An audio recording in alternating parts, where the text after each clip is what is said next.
Umar bin Khattab adalah salah satu sahabat favorit dari Rasulullah SAW. Umar adalah sosok pemimpin yang tegas dan salah satu orang yang pernah berhasil menaklukkan Baitul Maqdis, dan hebatnya tanpa melalui pertumpahan darah. Dan ada sebuah berita yang sempat viral pada masanya, di mana ada sebuah gambar di Masjid Al-Aqsa yang katanya itu adalah gambar wajah Umar bin Khattab.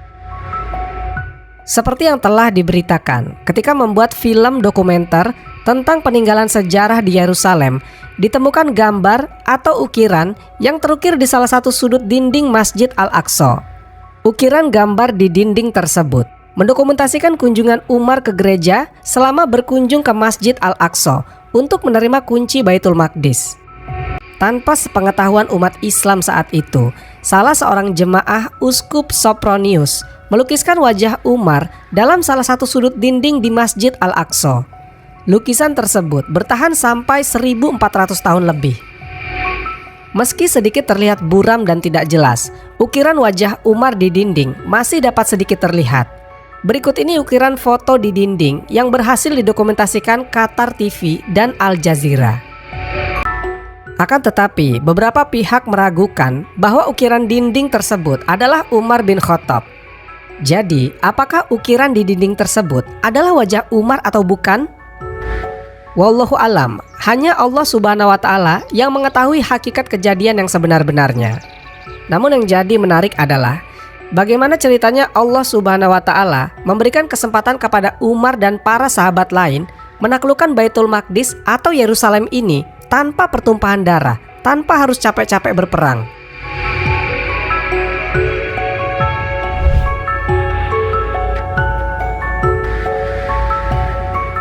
Kota Yerusalem adalah kota suci dari 3 agama besar, yaitu Islam, Kristen, dan Yahudi. Yerusalem atau dikenal juga sebagai Masjid Al-Aqsa adalah kiblat pertama umat Islam, sekaligus tempat persinggahan Nabi Muhammad SAW saat melakukan perjalanan Isra Mi'raj. Umat Islam berhasil menaklukkan Yerusalem di masa kepemimpinan Khalifah Umar bin Khattab. Penaklukan kota Yerusalem ini merupakan perintah Khalifah Umar setelah pasukan Islam berhasil menaklukkan Suriah dan Mesir. Khalifah Umar memerintahkan Abu Ubaidah, Khalid, dan Muawiyah yang telah berhasil menaklukkan seluruh wilayah Suriah dan pesisir Levantina untuk segera bertolak ke Yerusalem dan bergabung dengan pasukan Amr. Setelah pasukan kaum muslimin telah dekat dengan kota Yerusalem, di balik benteng di dalam gereja, Panglima Artafon dan Patriark Sopronius, Uskup Agung Gereja Yerusalem, tengah berdebat sengit. Sebagai seorang jenderal, Artafon bersikeras untuk mempertahankan Yerusalem sampai titik darah terakhir dengan mengerahkan seluruh penduduk untuk melakukan perlawanan. Sementara Uskup Agung Sopronius lebih memilih jalan damai, mengingat musuh terlalu kuat dan kondisi rakyat yang sudah tidak memiliki nyali lagi untuk berperang.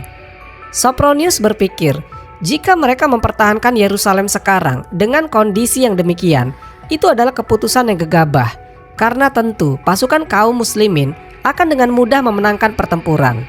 Artafon dengan sisa pasukannya yang demikian kecil pada akhirnya kalah suara dan harus mengikuti pendapat Sopronius.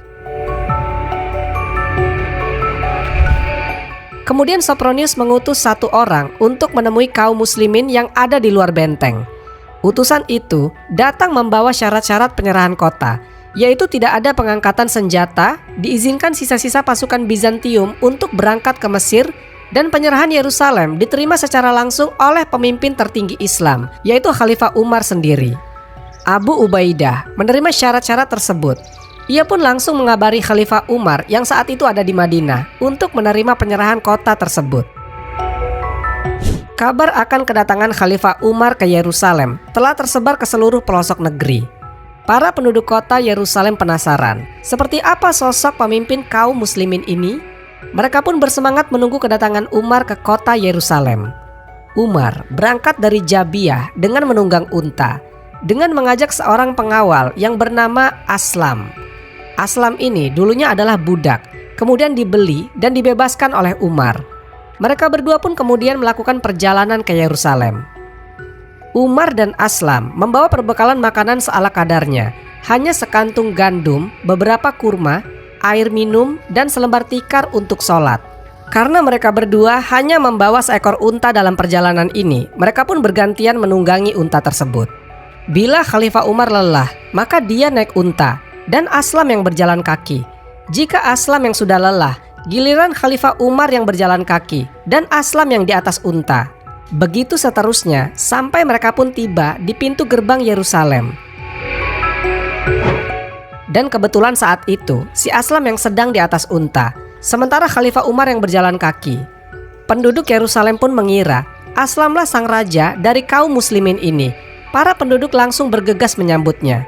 Namun salah seorang di antara mereka diberitahukan, bukan, itu bukan siapa-siapa, orang yang satunya lah yang harus Anda beri hormat. Saat Umar datang, semua penduduk kota Yerusalem terpaku takjub. Mereka tidak menyangka kalau seorang raja kaum muslimin berpenampilan sangat sederhana. Bahkan Umar hanya menggunakan jubah lusuh. Penampilannya persis seperti masyarakat biasa. Tak ada jubah kebesaran, tak ada pasukan yang mengawal kecuali si Aslam tadi. Namun wajah Umar terlihat begitu berwibawa bagi penduduk kota Yerusalem. Setelah Umar sampai, Uskup Agung Sopronius langsung menyambut kedatangannya. Sopronius menyambutnya dengan sangat ramah, bak seorang tamu yang telah lama ditunggu kedatangannya. Di depan Umar dan penduduk Yerusalem, Sopronius berkata, "Lihatlah, sungguh ini adalah kesahajaan dan kegetiran yang telah dikabarkan oleh Nabi Daniel ketika ia datang ke tempat suci ini," kata Uskup Agung Sopronius. Kemudian Umar diajak Uskup Sopronius berkeliling ke tempat-tempat suci di sepanjang kota itu. Saat waktu zuhur tiba, Uskup Sopronius membukakan gereja tempat tersuci umat Kristen, lalu mempersilakan Khalifah Umar untuk melaksanakan sholat di dalam gereja itu. Gereja ini adalah situs paling suci bagi umat Kristen, di mana tempat ini diyakini mereka sebagai tempat Yesus atau Nabi Isa dimakamkan. Nah, Umar dipersilahkan oleh Sopronius untuk sholat zuhur di gereja ini. Namun Umar menolaknya dengan mengatakan, "Kalau saya sholat di situ, dikhawatirkan nantinya di kemudian hari umat Islam akan merampas gereja Tuhan untuk kemudian dijadikan masjid." Kemudian Khalifah Umar pun memilih sholat di luar gereja. Lalu tempat Umar sholat itu kemudian dibangun masjid yang bernama Masjid Umar bin Khattab.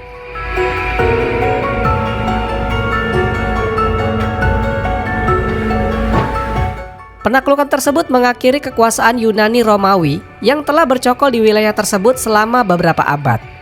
Sejak saat itu pula, seluruh wilayah tersebut berada di bawah naungan kekuasaan Islam. Umar kemudian membagi wilayah Palestina menjadi dua bagian. Pertama, Umar menunjuk Alqamah bin Hakim sebagai pemimpin di wilayah pertama dan menjadikan Ramlah sebagai pusat pemerintahannya.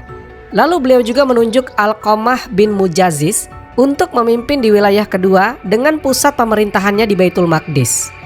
Jadi secara resmi Baitul Maqdis menjadi milik kaum muslimin pada tahun ke-16 Hijriah di bulan Rabiul Awal.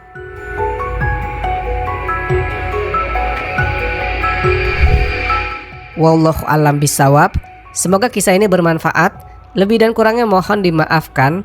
Yang benar datangnya dari Allah Subhanahu wa taala.